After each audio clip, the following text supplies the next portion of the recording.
Captain Derek Mills had seen a lot of stupid decisions in his 15 years commanding the interstellar survey vessel Reasonable Caution. He'd watched a Glorpian engineer try to pet a plasma conduit. He'd witnessed a Thraxian diplomat attempt to negotiate with a black hole. But nothing, absolutely nothing, prepared him for the expression on Dr. Jake Harrison's face as the human scientist nodded along to the pre-deployment safety briefing. It was the expression of someone who had no intention of following a single word of what was being said. Protocol 1-A, Krill announced, his mandibles clicking with each syllable. The first officer took protocols seriously. All protocols. He probably had protocols for his protocols. Under no circumstances are survey personnel to make physical contact with indigenous fauna. Observation only. No touching, no feeding, no, and I quote, trying to see if they like belly rubs. Derek shot a look at Krill. That last part wasn't in the original protocol, was it? I added it this morning, Krill said flatly. After reviewing Dr. Harrison's file, Jake looked up from his datapad. All innocent blue eyes and boyish charm. The kind of charm that probably got him out of trouble his entire life. Hey, that incident on Kepler 442b was completely overblown. How was I supposed to know those slug things were the planet's apex predators? They were 15 feet long and had acid for blood, Derek said. Yeah, but they had such sad little eye stalks. Palm, the navigator, made a nervous gurgling sound from his station. The amphibian's skin had gone a pale green, which meant he was either anxious or about to shed. Possibly both. Captain, perhaps we should assign Dr. Harrison a supervision partner? Someone to ensure compliance with protocols? We're dropping him on an uninhabited survey zone for solo field research, Derek said. That's literally the entire point of the mission. Besides, we don't have the personnel to babysit a xenobiologist who should know better. He fixed Jake with a hard stare. You do know better, right? Absolutely, Jake said, nodding vigorously. No touching the wildlife. Got it. Crystal clear. Wouldn't dream of it. Derek's bad feeling intensified. It was the same feeling he'd had right before the Glorpian touched the plasma conduit. Dr. Harrison? Krill continued, pulling up a holographic display of Verdara 7. This planet is classified as a Level 3 ecosystem. Abundant fauna, minimal flora, standard oxygen-nitrogen atmosphere. The dominant species in your survey zone appear to be mid-sized predators. Preliminary scans suggest pack behavior and above-average intelligence for non-sapient creatures. So basically space dogs, Jake said, grinning. Basically space predators with claws and teeth. Derek corrected. That will eat you if you give them the chance. All dogs have claws and teeth. Captain, I'm starting to understand why Earth didn't want you back after the Kepler incident. Jake clutched his chest in mock offense. Ouch, that hurts. Right here in my protocol-following heart.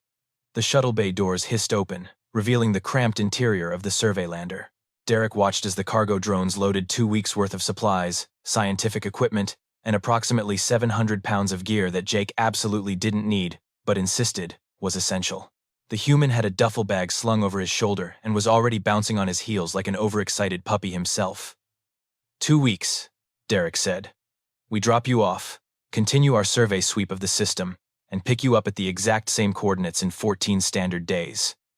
Your emergency beacon works. Your shelter is automated. Your food is prepackaged.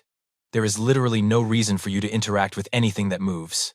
Aye, aye, Captain, Jake said, giving a lazy salute that would have gotten him court-martialed in any actual military organization. Krill stepped forward, all 6 feet of chitinous authority. Dr. Harrison, I must emphasize the seriousness of Protocol 1-A. Unauthorized contact with alien fauna can result in ecological contamination, diplomatic incidents, or in extreme cases, prosecution under galactic conservation law. Do you understand? I understand completely, Jake said. And then because humans apparently had a death wish baked into their DNA, he added, don't worry. What's the worst that could happen? Derek closed his eyes. Why did you just say that? Say what? That phrase. That specific phrase. Humans always say that phrase right before everything goes catastrophically wrong. That's just a superstition, Captain. No, it's pattern recognition. I've been working with humans for 8 years. That phrase is a curse. Jake laughed as he climbed into the lander. You worry too much, Derek. I'm going to spend 2 weeks taking notes, collecting samples, and definitely not befriending the local wildlife. You'll come back and find everything exactly as boring as you're hoping for. The shuttle doors began to close. Through the narrowing gap, Derek could see Jake's face, still grinning with that infuriating confidence. Krill, Derek said as the lander detached and began its descent to Verdara 7. Yes, Captain. Set a reminder for 13 days from now. What should the reminder say? Derek watched the lander disappear into the planet's atmosphere. That bad feeling settling into his gut like a lead weight. It should say, I told you so. Jake Harrison stood in the middle of his new temporary home and decided that xenobiology was, hands down, the best career choice he'd ever made. The base camp had deployed perfectly. The automated shelter had inflated into a cozy dome with actual temperature control. The equipment cases had unpacked themselves, and outside, through the transparent aluminum viewport, stretched an alien landscape that looked like someone had mixed the African savanna with a Salvador Dali painting. Purple, grass. Honest-to-God purple grass, swaying in a breeze that smelled like cinnamon and ozone. Trees that grew in spirals, their crystalline leaves chiming softly as they caught the light from Verdara 7's twin suns. And in the distance, moving through the grass in a pattern that was definitely, absolutely, 100% coordinated pack behavior, were the creatures. Jake pressed his face against the viewport like a kid at an aquarium. They were magnificent. 6 legs, each ending in what looked like a horrible fusion of a raptor claw and a gecko pad. Bodies covered in fur that shifted colors from amber to deep crimson depending on how the light hit it. Heads that were somewhere between a ferret, a bear, and something that evolution had clearly created after several drinks. And the eyes. Oh, the eyes were the kicker. Large, forward-facing, with a spark of intelligence that made Jake's scientific brain scream fascinating, while his survival instinct whispered danger. He pulled out his datapad and started recording observations. Day 1, Hour 3. Subject species tentatively designated. He paused. Scientific naming conventions were boring. Fliphosaurus rex. I'm calling them Fliphosaurs. Plural. Observed pack of approximately 12 individuals. Movement patterns suggest cooperative behavior. Intelligence markers include coordinated hunting formation, what appears to be a lookout system, and, oh wow, one of them just problem-solved how to get fruit off a high branch by climbing on another one's back. He zoomed in the viewport's magnification. The Fliphosaurs were playing. Actually playing. 2 juveniles were wrestling while an adult watched. Another was investigating a rock with the kind of focused curiosity that Jake recognized, because he had the exact same expression when he found interesting things. Pack structure appears complex, Jake continued. Social bonding evident. Possible play behavior indicating high cognitive function. And, let's be honest, they're adorable. Objectively adorable. That's a scientific assessment. One of the Fliphosaurs, slightly larger than the others with a distinctive white patch on its chest, turned its head toward the shelter. For a moment, Jake could have sworn they made eye contact. The creature tilted its head, curiosity evident in every line of its body. Jake's hand drifted toward the airlock controls. No. Bad idea. Protocol 1-A. No touching the wildlife. He was a professional. He had 3 degrees and a mostly legitimate xenobiology license. He could observe without interfering. The Fliphosaur chirped. It was a sound somewhere between a bird's trill and a puppy's whine, and it hit Jake directly in his stupid human heart. Okay, but observation includes studying their diet, right? Jake said to the empty shelter. That's science. If I were to, hypothetically, determine their food preferences by offering a small sample, that would be data collection. He looked at his supply crates. Looked back at the Fliphosaur, which had taken 3 steps closer and was now doing something that could only be described as an adorable head tilt. This is a terrible idea, Jake told himself, pulling out a protein bar. Derek would kill me. Krill would cite 17 protocols. I would absolutely deserve it. The Fliphosaur chirped again. But on the other hand, science. 3 minutes later, Jake stood outside the shelter in his environmental suit, protein bar in hand, feeling like he was about to make either the best or worst decision of his career. The pack had noticed him immediately. The white-patched one, clearly the alpha or at least the boldest, approached with cautious curiosity. The others hung back, watching. Okay, buddy, Jake said softly. I'm going to toss this to you. You're going to catch it or not catch it, and either way, I'm going to collect valuable data about your species' reflexes and dietary interests. This is pure science. Nothing emotional about it. He threw the protein bar in a gentle arc. The Fliphosaur tracked it with those intelligent eyes, shifted its weight, and snatched it out of the air with the precision of a major league outfielder. Jake's scientific objectivity didn't just die. It was murdered, executed, buried in an unmarked grave. Oh no, he whispered as the Fluffosaur sniffed the protein bar, took a delicate bite, and then devoured the rest with obvious pleasure. Oh no, you're smart, and coordinated, and you liked it. The creature looked up at him. If Jake didn't know better, he'd swear it was smiling. I'm in so much trouble, Jake said. The Fluffosaur chirped hopefully and sat down, exactly like a dog waiting for another treat. You did not just sit, Jake said. That was coincidence. Random behavior that just happened to look like sitting. The Fluffosaur remained sitting, tail swishing expectantly. Okay, one more. For science. To test if that was actually trained behavior or just, accident. He tossed another protein bar. Same perfect catch. Same happy devouring. And when the Fluffosaur looked at him again, Jake could see it. The moment of connection. The spark of understanding between species that humans had been forming for thousands of years with every animal stupid enough to trust them. I'm going to teach you tricks, aren't I? Jake said. The Fluffosaur, as if in agreement, wagged its entire back half. Yeah, Jake sighed, pulling out his entire box of protein bars. We're doing this. Derek's going to be so mad. But look at you. How could anyone not try to teach you tricks? By sunset, the white-patched Fluffosaur had learned to high six, and Jake had given up any pretense of following protocol. He'd also given it a name. Sir Chompsalot, he declared, scratching behind the creature's ear analogs.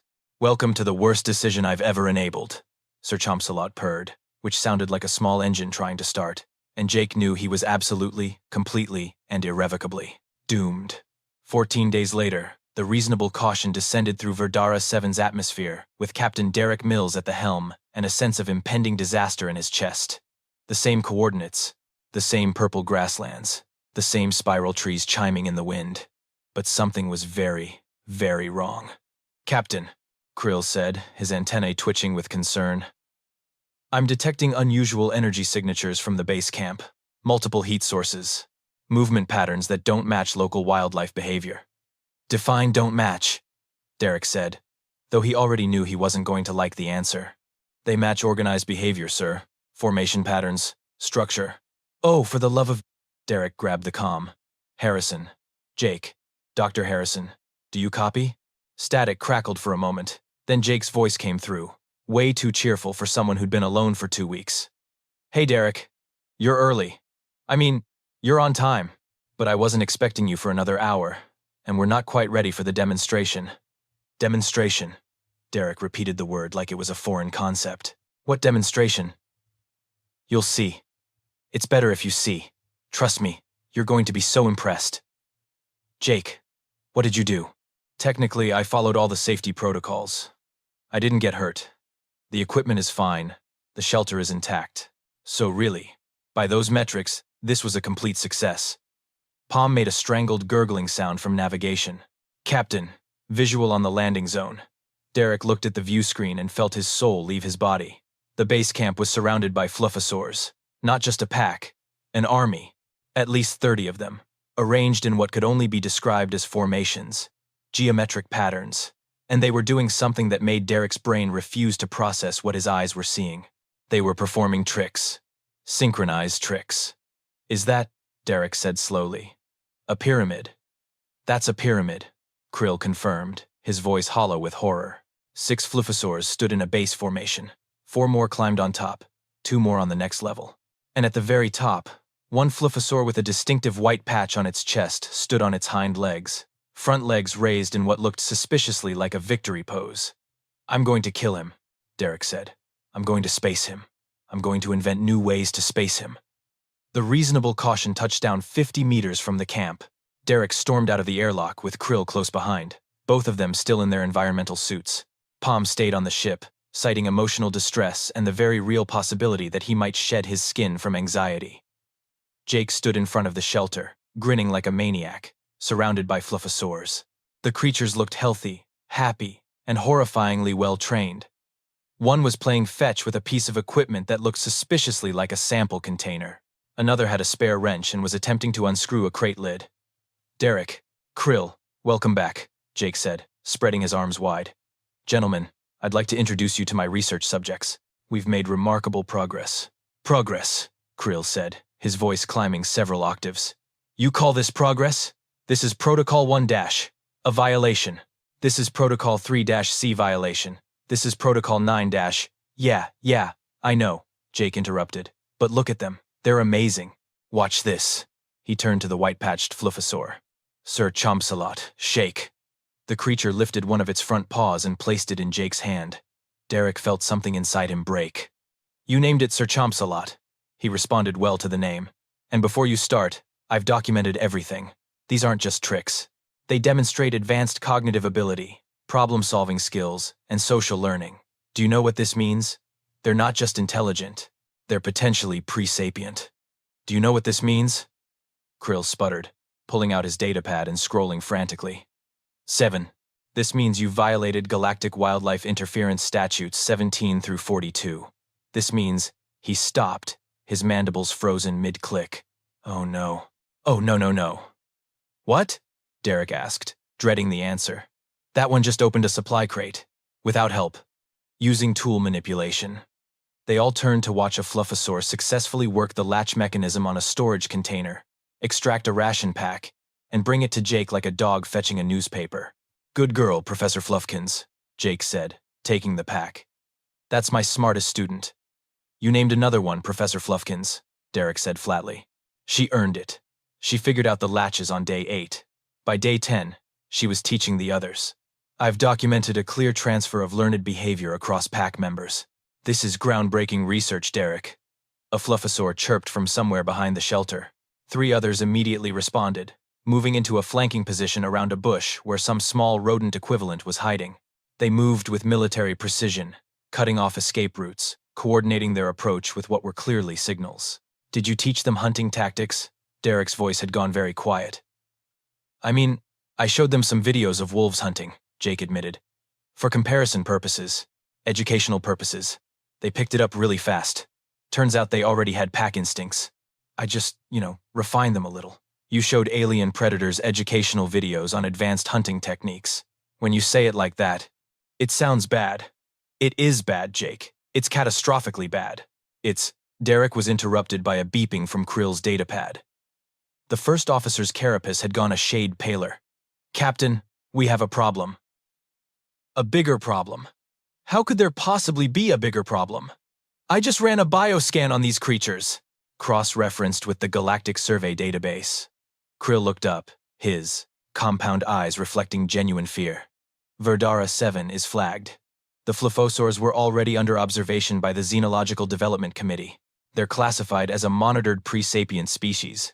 The silence that followed was broken only by the sound of Sir Chompsalot successfully teaching a younger fluffosaur how to roll over. Pre-sapient, Derek repeated. As in, on the path to developing civilization. As in, protected by the Galactic Prime Development Directive, Krill said. As in, any interference with their natural development is a Class 7 violation. As in, Jake just committed possibly the most significant wildlife crime in recent council history. Jake's grin had finally faltered. Okay, so, on a scale of 1 to 10, how illegal is this? 15, Krill and Derek said in unison. A fluffosaur chose that moment to drag over a tablet that Jake had apparently been using. On the screen was a video paused mid-play. Derek could see the title, Earth Canines, Advanced Obedience Training. You showed them dog training videos, Derek said. Educational content, Jake protested weakly. Sir Chompsalot barked. It was a perfect imitation of a dog's bark. He'd learned it from the videos. We're all going to jail, Krill whispered. Maybe not all of us, Derek said, eyeing Jake. Maybe just the xenobiologist who decided Protocol 1-A was more of a suggestion. In my defense, Jake said, they really are basically dogs with extra legs. One of the fluffosaurs, Professor Fluffkins, had successfully opened another crate and was now distributing ration packs to the rest of the pack. They'd formed an orderly line. They've developed a queuing system, Krill said, his voice hollow. They understand fairness and turn-taking. That's advanced social cognition. Yeah, they're really coming along, Jake said proudly, completely missing the point. Derek pinched the bridge of his nose. Get in the ship. Now. We're leaving before this gets any worse. They're my responsibility now. As if on cue, Sir Chompsalot moved between Jake and the ship, lowering into a protective stance. The rest of the pack responded immediately, forming a semicircle around Jake. Not threatening, but unmistakably defensive. "Oh, wonderful," Derek said. "They've imprinted on you. It's not imprinting, it's interspecies bonding. It's a disaster." Derek took a step toward Jake. Sir Chomsalot growled, a sound that started deep and rumbled up through his chest. "Did he just protect?" Jake finished. "Yeah, I might have also taught them protective behaviors. In case, predators." Krill pulled out what looked like a stun baton. "Perhaps if we just neutralize the alpha." He didn't finish the sentence. The moment he raised the weapon, every single fluffosaur moved. It wasn't random. It wasn't panic. It was a coordinated tactical response. Half-flanked left, half-flanked right. Two disappeared into the grass, clearly attempting to circle behind them. Sir Chomsalot held the center, growling steadily. Derek slowly pushed Krill's arm down. "They're using flanking maneuvers." "I may have shown them some military strategy documentaries," Jake said. "They really enjoyed the one about wolves and tactics. Very educational." "Retreat," Derek said quietly. "Slowly. Back to the ship." They backed away carefully, 30 pairs of intelligent eyes tracking their every movement. When they reached the airlock, Derek turned to see Jake, still standing in the middle of the camp, surrounded by his pack of highly trained alien predators. "Jake," Derek called. "Last chance. Get on the ship." "I can't leave them, Derek. I won't." Sir Chomsalot sat down next to Jake and leaned against his leg. Professor Fluffkins brought him another ration pack. The rest of the pack settled around him like a furry, six-legged security detail. Derek sealed the airlock. "Krill, get me Galactic Command, now." "What are you going to tell them?" Derek looked out the viewport at the scene below. Jake Harrison, standing in the purple grass of an alien world, surrounded by creatures he'd accidentally uplifted, looking more content than any human had a right to be after committing 15 different galactic crimes. "The truth," Derek sighed, "that humanity has once again proven we cannot be trusted around anything with fur and the capacity to learn tricks, and that we're going to need backup." "A lot of backup. And a lawyer," Krill added. "Several lawyers," Derek agreed. "Possibly an entire law firm." The standoff lasted approximately 45 minutes before Galactic Command responded to Derek's increasingly frantic transmissions. When the holographic image of Coordinator Thel materialized on the bridge, the three-eyed Zentari looked like she'd already had enough of Derek's problems before he'd even finished explaining them. "Let me make sure I understand this correctly, Captain Mills," Thel said, her third eye blinking independently from the other two in what Derek had learned was the Zentari equivalent of a migraine. "You dropped off a human xenobiologist on a protected development world." "We didn't know it was protected," Derek said quickly. "The survey data was incomplete. The flagging hadn't been processed through our sector yet." "That might have been forgivable," Thel continued, "if, said xenobiologist, had followed basic protocol. Instead, he has apparently spent 14 days teaching a pre-sapient species tricks, military tactics, and tool use. Also problem-solving and social cooperation," Krill added helpfully, then wilted under Derek's glare. "Sorry, sir. Not helping." "And now?" Thel's center eye focused with laser precision on Derek. "You're telling me that the human refuses extraction, and the pack has formed a protective detail that demonstrates coordinated defensive strategies." "That's accurate. Yes. Captain Mills, do you have any idea how catastrophically bad this is?" "On a scale of 1 to 15, Derek offered weakly. "On a scale of 1 to galactic incident," Thel snapped. "The fluffosaurs, as your human has apparently named them, were designated for passive observation precisely because they showed signs of emerging tool use and complex social structures. The Xenological Development Committee has been monitoring them for 3 years. 3 years of careful, non-contact observation to document their natural cognitive development. And Jake accelerated that by approximately 10,000 years, according to our xenoanthropologists who are currently reviewing the data you transmitted. Your Dr. Harrison has potentially triggered an artificial cognitive leap in a developing species. Do you understand what that means for the Prime Development Directive?" Derek did, and it made his stomach sink. "It means we interfered with natural evolution." "It means," Thel said, her voice going dangerously quiet, "that every decision these creatures make from this point forward is tainted by human influence. Their entire developmental trajectory has been compromised. The committee has been debating for months whether the fluffosaurs were on the verge of natural sapience, or if they'd plateau at their current level. Now we'll never know because a human couldn't resist playing fetch. On the view screen behind Thel, Derek could see Jake in the base camp, currently teaching a group of fluffosaurs what looked suspiciously like soccer. They were actually passing a ball between them, using teamwork. One even did a goal celebration that looked exactly like human athletes. He taught them sports, Derek said numbly. I'm sending an enforcement team, Thel said. They'll arrive in 6 hours. Dr. Harrison will be taken into custody pending a full tribunal hearing.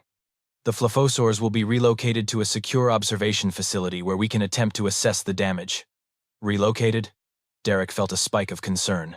You mean separated from Jake? Obviously, Captain. That's the entire point. Coordinator. With respect, I don't think you understand how strong the imprinting is. These aren't just trained animals. They've bonded with him. Sir Chompsalot won't even let us get close. Sir Chompsalot, Thel repeated, all three eyes closing briefly. The human named the Alpha Sir Chompsalot. There's also Professor Fluffkins, Colonel Snuggles, and Lieutenant Fuzzbottom. Krill supplied, reading from his datapad. Jake kept detailed records, very detailed. There's a complete behavioral chart for each individual, including personality assessments, learning rates, and favorite treats.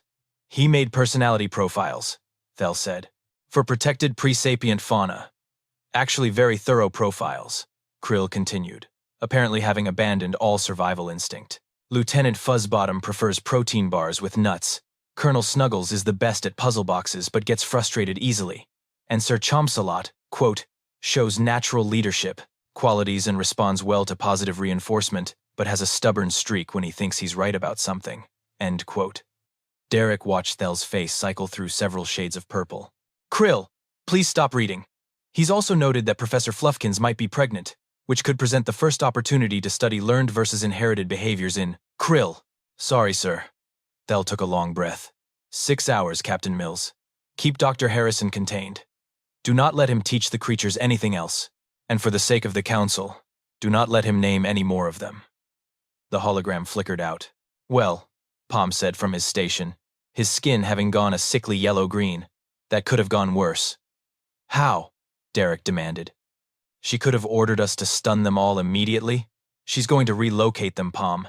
That means tranquilizers, transport cages, separation from the only being they've bonded with. Have you been watching them? They're not going to handle that well. Derek pulled up the external cameras again.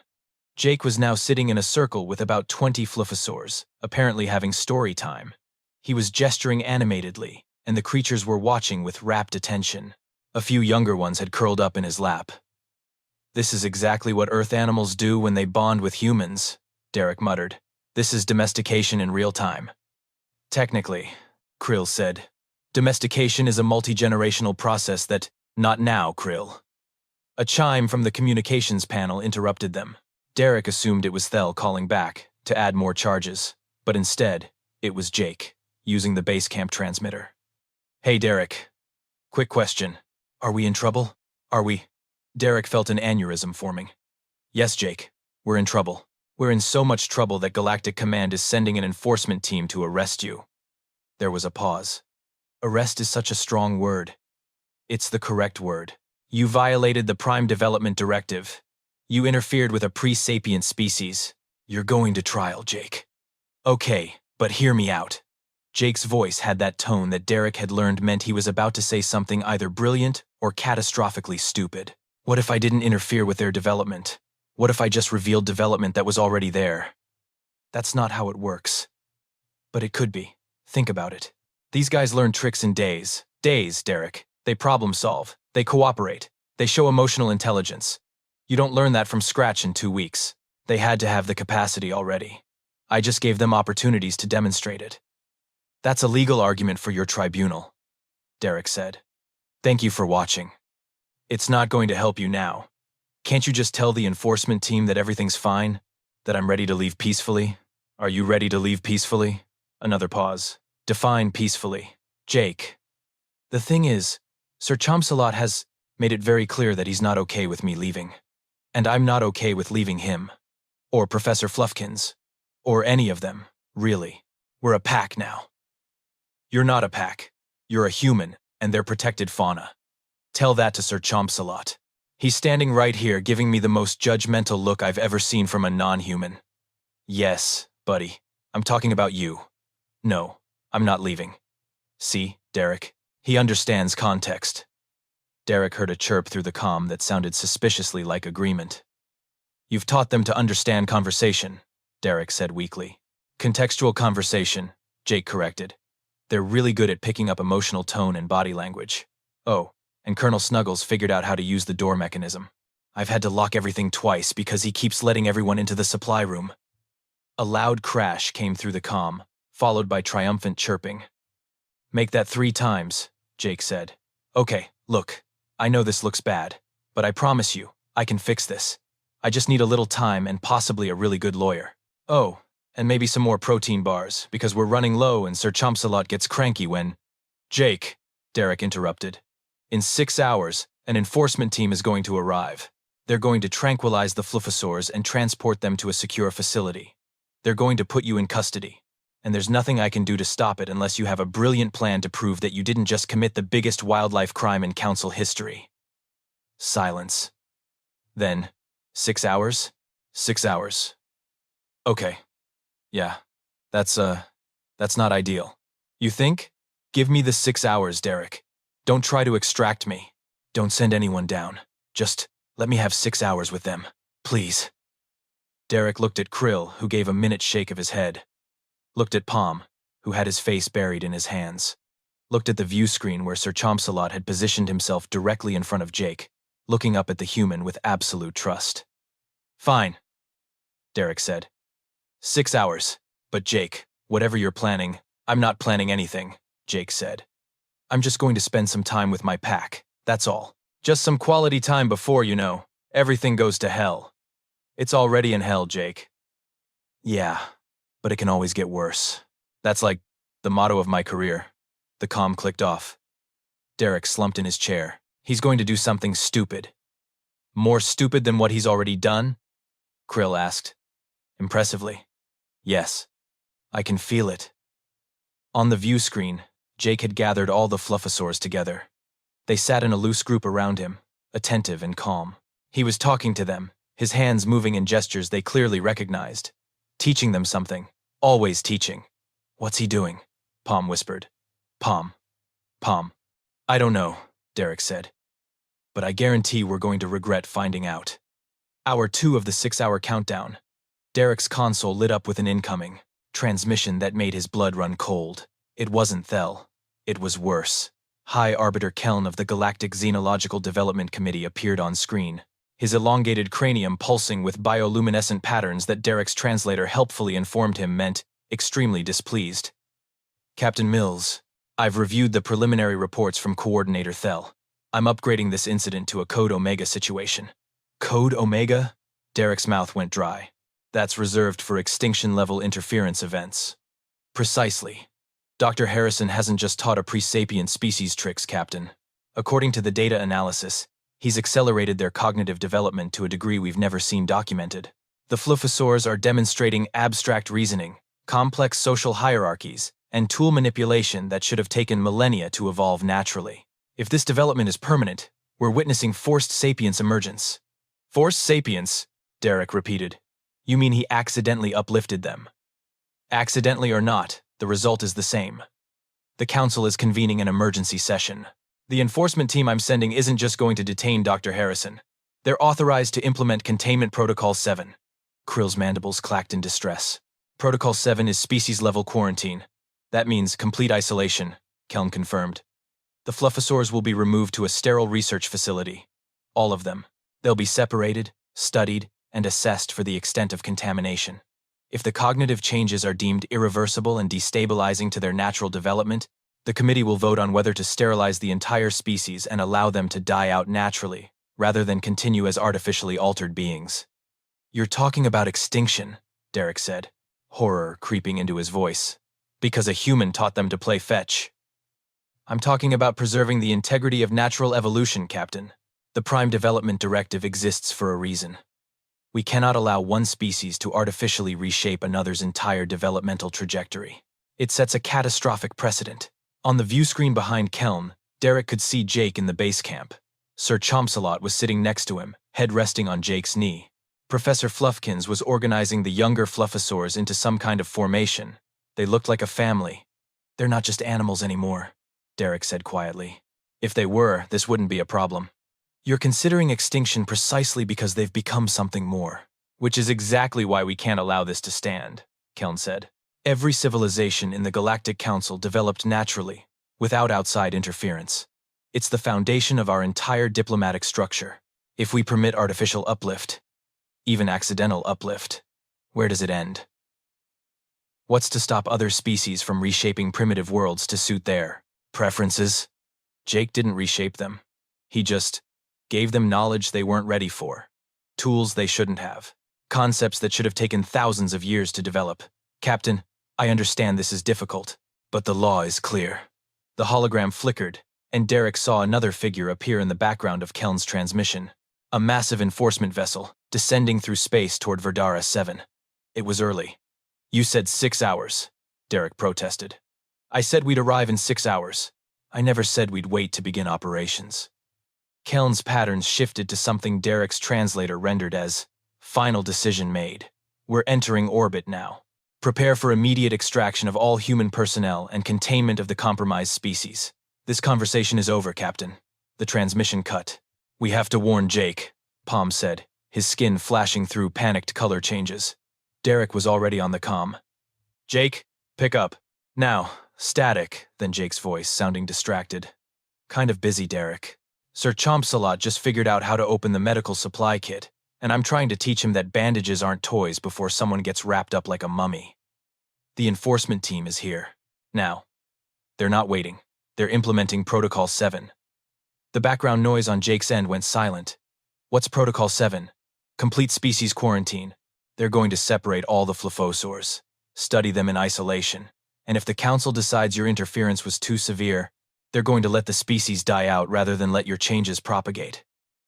They're going to what? Sterilize them, Jake. No breeding.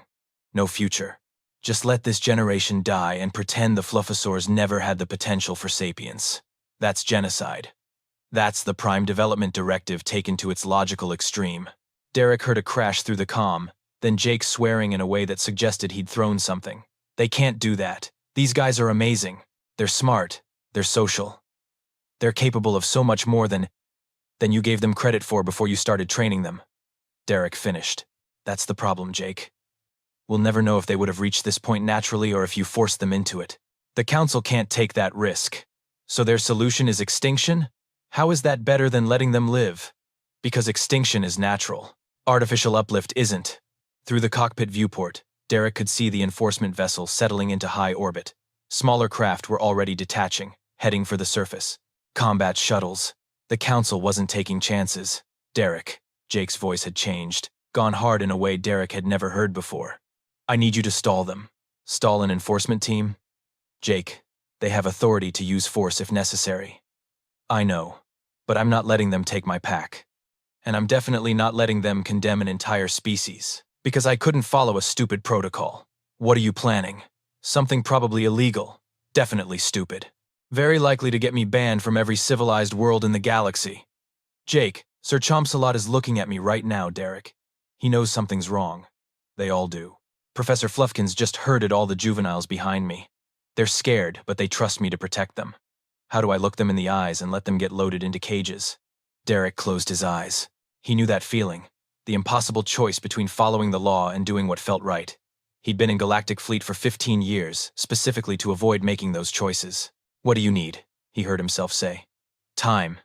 And access to the communications array. I need to broadcast something to the Council directly. That's a direct violation of about 15 more protocols. Yeah, I know. Are you going to help me or not? Krill was staring at Derek with something between horror and respect. Palm had his face buried in his hands again, making distressed gurgling noises. If I do this, Derek said, my career is over. We'll all be lucky if we just get court-martialed. I know, and I'm sorry.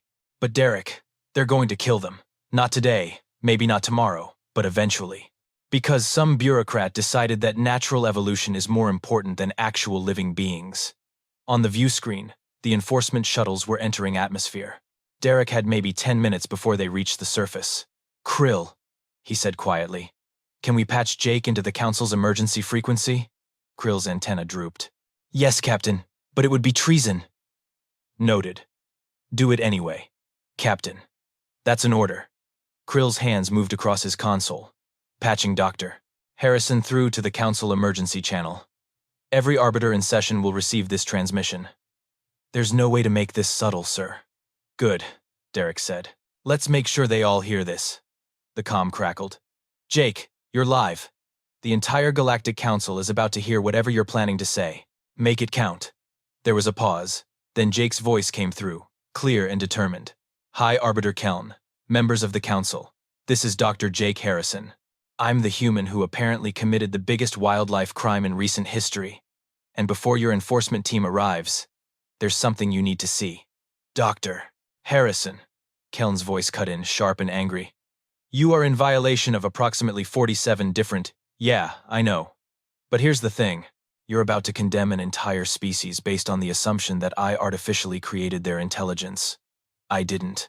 And I can prove it. Derek watched the view screen as Jake moved, the camera on his environmental suit transmitting his perspective. The Fluffosaurs were gathered around him, not in the playful chaos of before, but in organized groups. Waiting. Watching. For the last 2 hours, Jake said. I haven't taught them anything. I've been documenting what they do on their own. Without my interference, without my instruction, just their natural behavior. The camera panned to show Professor Fluffkins. She was working with a group of juveniles, demonstrating how to open a container using a stick as a lever, teaching them, passing knowledge. That's social learning, Jake said. Teaching. Culture. I didn't show her that technique. She figured it out and decided to teach the others. The camera moved again. Colonel Snuggles was building something with pieces of equipment, not randomly, but with clear purpose. A shelter, Derek realized. A crude but functional shelter for the smaller Fluffosaurs. That's architecture, Jake said. Problem-solving with future planning. Sir Chompsalot appeared on screen, organizing a hunting party. But they weren't hunting. They were practicing, running drills, improving their coordination without Jake's input. That's cultural knowledge transfer, Jake said. They're teaching each other my lessons, adapting them, improving them. That's not artificial intelligence, Arbiter. That's real intelligence that was already there. I just gave them the chance to show it. The camera settled on a scene that made Derek's breath catch. A young Fluffosaur, one that couldn't have been more than a few weeks old, was drawing in the dirt with a stick. Not random marks, shapes, circles, triangles. The beginning of symbolic representation. They're making art, Jake said softly. On their own. Because they wanted to. I didn't teach them that. They taught themselves. The enforcement shuttles were 60 seconds from landing. You want to know if I artificially uplifted them? Jake continued. I didn't. They were already there. Already on the edge of sapience. I just sped up what was going to happen anyway. And if you sterilize them, if you let them die out because you're afraid of what they might become, then you're not protecting natural evolution. You're committing murder because you're too scared to admit that intelligence can emerge faster than your models predict. Dr. Harrison, Keln said, but his voice had lost some of its certainty. They have names, Jake said. They have personalities. They teach. They learn. They create. They love. Sir Chompsalot stood between me and your captain's crew because he was protecting his pack leader. Professor Fluffkins is teaching the next generation skills she invented. They're not animals pretending to be smart because a human trained them. They're people who just happen to have 6 legs and fur. The enforcement shuttles touched down. Do what you want with me, Jake said. Court-martial me. Ban me from space. I deserve it. I broke your protocols. But they don't deserve extinction because I couldn't keep my hands to myself. They deserve the chance every sapient species deserves. The chance to become whatever they're meant to be. Silence on the comm. Then Keln's voice, quieter now. Dr. Harrison, even if everything you've shown us is accurate, it doesn't change the fact that you interfered with their natural development. No, Jake said. I participated in it. There's a difference. Armed figures in enforcement armor were approaching the base camp, weapons raised. Derek watched the screen, helpless, as Jake stood surrounded by his pack. Sir Chompsalot moved to his side. Professor Fluffkins placed herself in front of the juveniles. Colonel Snuggles and Lieutenant Fuzzbottom flanked the group. They weren't just protecting Jake, they were protecting each other. They're a civilization, Derek whispered. On screen, the enforcement team leader raised a tranquilizer rifle. And Sir Chompsalot did something that made everyone watching freeze. He stepped forward, placed himself between the weapon and Jake, and very deliberately sat down. Not in a defensive posture, not aggressively, in peaceful resistance. One by one, every fluffosaur in the pack sat down. "Tell me," Jake said to the council, his voice breaking slightly. "What animal species organizes a non-violent protest?" The enforcement team leader lowered his rifle, looking back at his squad with an expression that clearly said, "I didn't sign up for this." Through the comm channel that was still broadcasting to the entire Galactic Council, everyone heard his confused voice. "Command, we have a situation. The subjects are, they're sitting. All of them. In formation. It appears to be, and I can't believe I'm saying this, deliberate passive resistance." High Arbiter Keln's bioluminescent patterns flickered rapidly, which Derek's translator helpfully rendered as experiencing cognitive dissonance. The council chamber had gone completely silent. Sir Chomsalot remained seated between Jake and the enforcement team, his posture calm but unmovable. His eyes, those unsettlingly intelligent eyes, tracked every movement of the armed soldiers. Professor Fluffkins had arranged the juveniles behind her in perfect rows. Colonel Snuggles sat at attention like a military officer awaiting orders. Even the youngest fluffosaurs, who probably didn't fully understand what was happening, stayed perfectly still because the adults had shown them what to do. Cultural knowledge transfer, social learning, coordinated peaceful protest, everything that separated animals from people. "Arbiter," Derek said, breaking the silence, "I'm looking at organized civil disobedience. Either Jake taught them the concept of nonviolent resistance in 2 weeks, which would actually be more impressive than anything else he's done, or they understood the principle themselves." "Captain Mills, you are in enough trouble without adding commentary," Keln said, but his voice lacked conviction. "No, he's right." Another voice joined the channel. Coordinator Thel appeared on a secondary hologram, all 3 of her eyes focused intently on the scene below. "I've been reviewing Dr. Harrison's complete documentation. Every recording, every note, every behavioral chart. The learning curve these creatures demonstrate isn't consistent with trained behavior. It's consistent with latent intelligence being activated. Activated by human interference," Kelm protested. "Activated by environmental enrichment," Thel corrected. "Arbiter, we've seen this pattern before. The Zenari didn't achieve spaceflight until we encountered the Korath and saw it was possible. The Thraxians developed written language within a generation of trading with the Pentari. Sometimes, intelligence needs a catalyst, a proof of concept. Dr. Harrison didn't create their intelligence. He showed them what was possible." On screen, one of the enforcement team members had lowered his weapon entirely. He crouched down, slowly, and extended a hand toward Sir Chomsalot. The fluffosaur looked at Jake, who gave a tiny nod. Sir Chomsalot sniffed the offered hand, then gently placed his paw in it, the same gesture Jake had taught him for shake. But the enforcement officer hadn't asked for it. Sir Chomsalot had offered it himself, a greeting, a peace offering, a demonstration of non-aggression from one intelligent being to another. "Oh no," Derek muttered. "Please don't let the hardened enforcement officer get emotionally compromised by the adorable alien." The enforcement officer's voice came over the comm, suspiciously thick. "Command, requesting clarification. Am I supposed to tranquilize sapient beings engaged in peaceful protest?"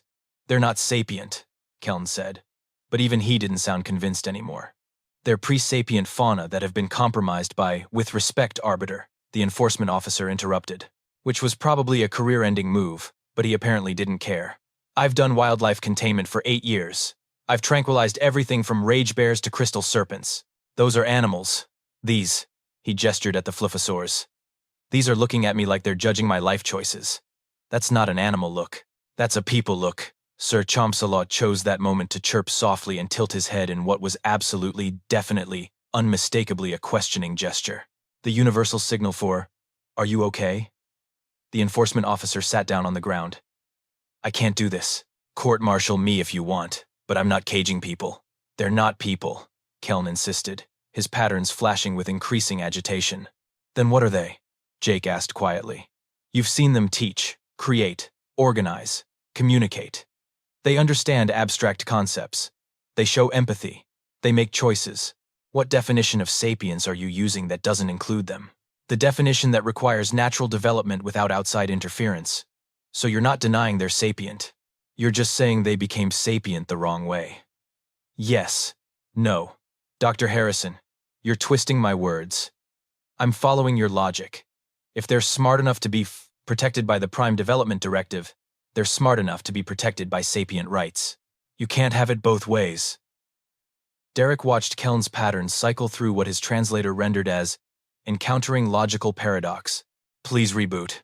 The Arbiter was silent for a long moment, his elongated cranium pulsing irregularly. There is precedent. Another voice cut in. Elder Counselor Vess of the Korath, her ancient voice carrying the weight of 1,700 years. 42,000 years ago, the Pentari encountered my people when we were barely past stone tools. They didn't interfere directly, but they left artifacts. Technology. Proof that intelligence could reach the stars. Within 1,000 years, we went from primitive hunters to a spacefaring civilization. That's different, Keln protested. The Pentari didn't directly train your people. No, they just gave us the most dangerous gift possible. Hope. Knowledge that intelligence could transcend our limitations. Dr. Harrison did the same thing, just more directly. And messier. Very human, really. Hey, Jake muttered. The question isn't whether Dr. Harrison interfered, Vess continued. It's whether the Fluffosaurs would have reached this point without him. And based on what I'm seeing, the answer is obviously yes. Eventually, he simply compressed the timeline. Which is still interference, Keln said stubbornly. Which is contact, Vess corrected. Arbiter, we cannot simultaneously protect a species because they're potentially sapient, and punish them for achieving sapience too quickly. That's not preservation of natural development. That's gatekeeping evolution because it didn't follow our preferred schedule. On the ground, Professor Fluffkins had apparently decided the standoff had gone on long enough. She stood, walked calmly past the enforcement team, and returned to the shelter where she resumed teaching the juveniles. The others, taking her cue, began to disperse. Not fleeing, not hiding, just going about their business, living their lives as if the guns and the laws and the bureaucracy didn't matter, because to them, it didn't. They were people now, whether the council liked it or not. Sir Chompsalot remained seated next to Jake, loyal to the end. Derek watched High Arbiter Keln's patterns slowly shift to something his translator had trouble rendering, but approximated as reluctant acceptance of inconvenient truth. Dr. Harrison, Keln said finally, you are still guilty of violating approximately 47 protocols. I know. You will be required to appear before a tribunal. I figured. And you will almost certainly lose your xenobiology license. Worth it. Keln's patterns flickered with something that might have been amusement. However, given the evidence presented, the Council is prepared to reclassify the Fluffosaurs as emergent sapient beings, rather than compromised pre-sapient fauna. Jake's voice cracked. You're granting them protected sapient status, provisionally. They'll require observation, study, cultural development assessments. Someone will need to remain on site to document their continued cognitive growth and ensure they're adapting appropriately to their new, shall we say, accelerated development. I volunteer, Jake said immediately. Yes, I imagine you do. The Council will consider assigning you as their primary observer, given that you've already, for better or worse, integrated into their social structure. Consider it part of your sentence. That's not a sentence, that's a dream job. It's a dream job that comes with 17 different monitoring requirements, mandatory monthly reports, and absolutely no permission to teach them anything else without prior council approval. Especially not military tactics or sports. Can I teach them art? They're already teaching themselves art, Dr. Harrison. Try to keep up. Derek felt something unknot in his chest. So they're safe? The Fluffosaurs are safe? They're recognized, Vess said gently. Whether they're safe depends on what they do with their new intelligence. But yes, Captain, no extinction, no sterilization. They'll be given the same chance every sapient species receives, to succeed or fail on their own merits. The enforcement team was already packing up their equipment, looking distinctly relieved that they didn't have to tranquilize adorable intelligent aliens. Their leader approached Jake and offered a formal salute, which Sir Chompsalot attempted to copy with adorable clumsiness. Dr. Harrison, Keln said, I'm updating your official assignment. You are hereby appointed as first contact liaison to the Fluffosaur people, pending tribunal review of your methods. Try not to teach them anything that might start an interstellar incident. No promises, Jake said, scratching behind Sir Chompsalot's ear. But I'll do my best.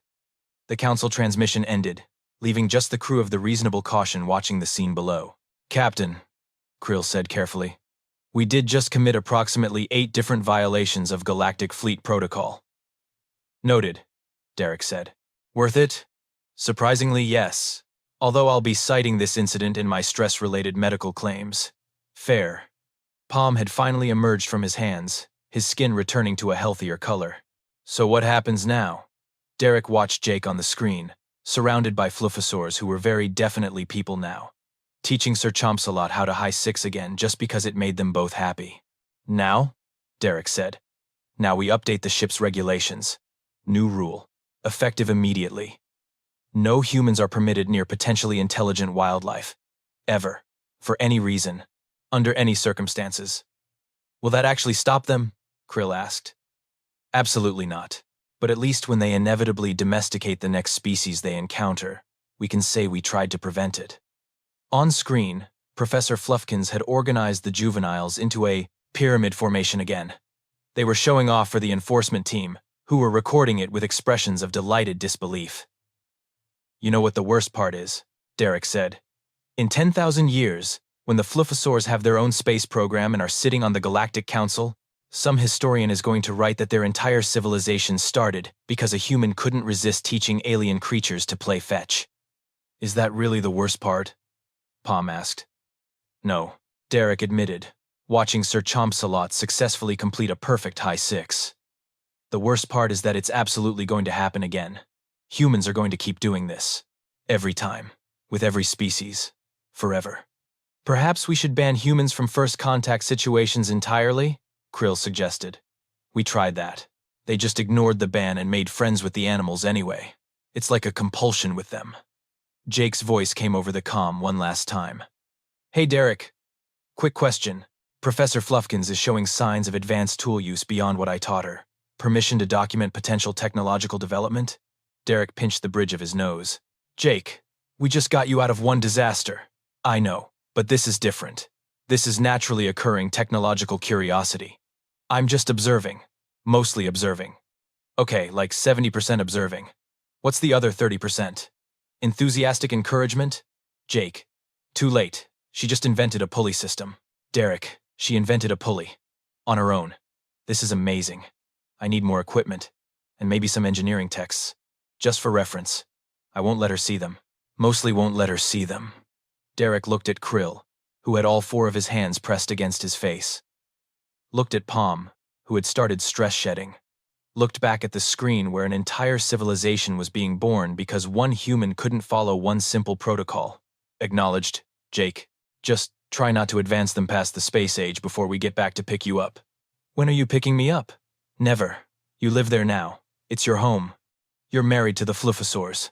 Congratulations. Best sentence ever. Derek closed the comm and settled back in his captain's chair. Set course for our next survey location.